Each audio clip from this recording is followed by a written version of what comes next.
Hey, what's up? Arky here again. So yeah, if you're watching this video, you're probably asking yourself which comps are going to be OP next expansion pack. If you just want a straight answer, you can go ahead and press the button below. It'll skip straight to my conclusion. If not, well, you're more than welcome to watch the entire video.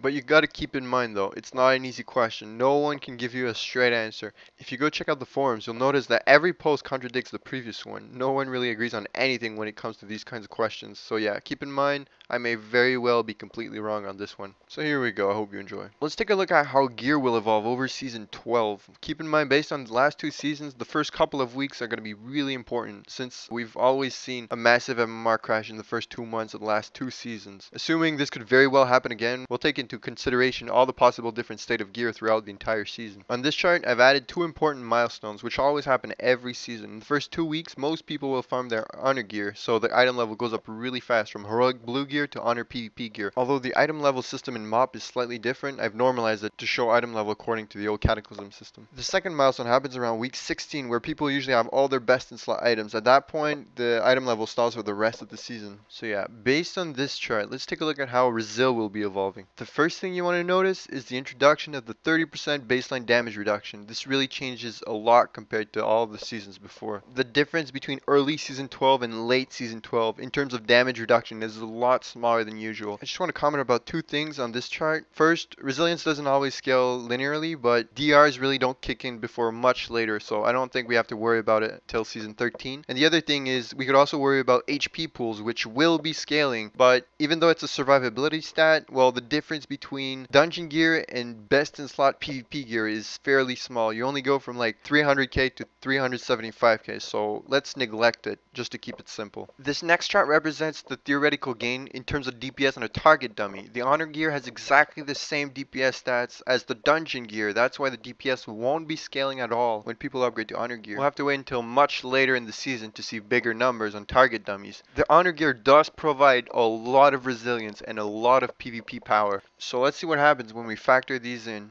The yellow line represents the damage with the resilience. Other than the fact that there's an obvious 30% drop in the very beginning, this is exactly the way damage usually scales in every season. That's why we always hear the famous quote, Resil will fix it, because as you can see, even though the damage goes up, the resilience prevents the damage from going up. But there is a new factor that we've never had to consider before that now changes everything. As you can see, with the blue line, the addition of the PvP power makes all the difference. As PvP power goes up, even though resilience goes up as well, players are still doing more and more damage. This is actually a pretty big deal because not only does it create a huge gap between players with decent gear and players with the very best gear, but the damage also goes up as the season progresses. We've never seen that before. The game doesn't get burstier and burstier as we get more gear. And the last thing I want to look at in order to decide which comps are going to be the most OP is the way healing is going to go up as the season progresses. From piece to piece, healing gear gets exactly the same upgrade as DPS gear, so the healing output from any healer pretty much scales the same way DPS does through the season.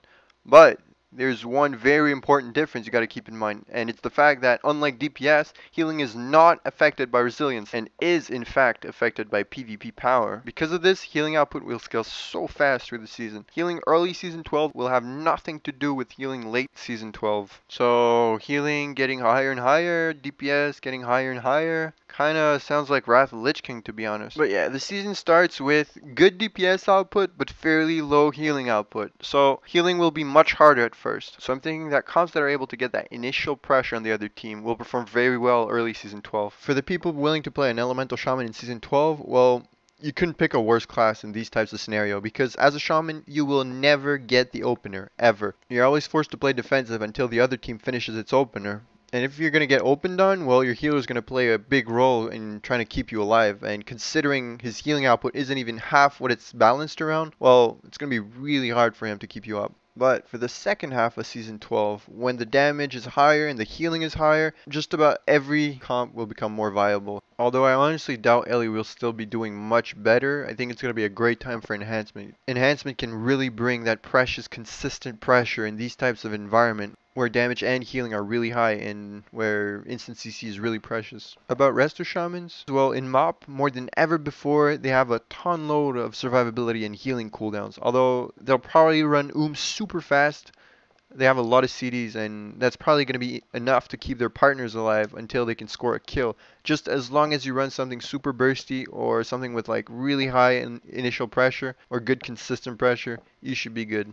So to answer the question, which comps are going to be OP in Season 12? Okay, well, let's split all the possible comps into four categories. First, comps with a really strong opener, comps with usually a hunter, a rogue, a mage, or a feral.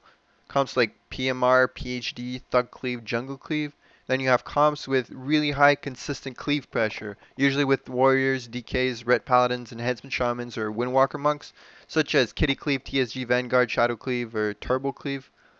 And then you have comps with consistent AoE dot pressure, such as any comp with like a Shadow Priest, a Boomkin, a Warlock, or even a Fire Mage, like LSD2, Fire MLS, or Shadow Play. And you have those comps with amazingly reliable burst, usually with a Frost Mage, an Elemental Shaman, or even a Hunter. Comps like MLS, Shadow Play, or the original LSD.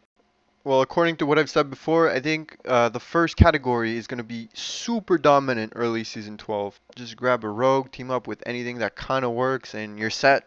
Followed closely by melee cleaves with consistent pressure. These comps can usually get really good initial pressure as well. In a world with low healing, they'll be doing really good for sure.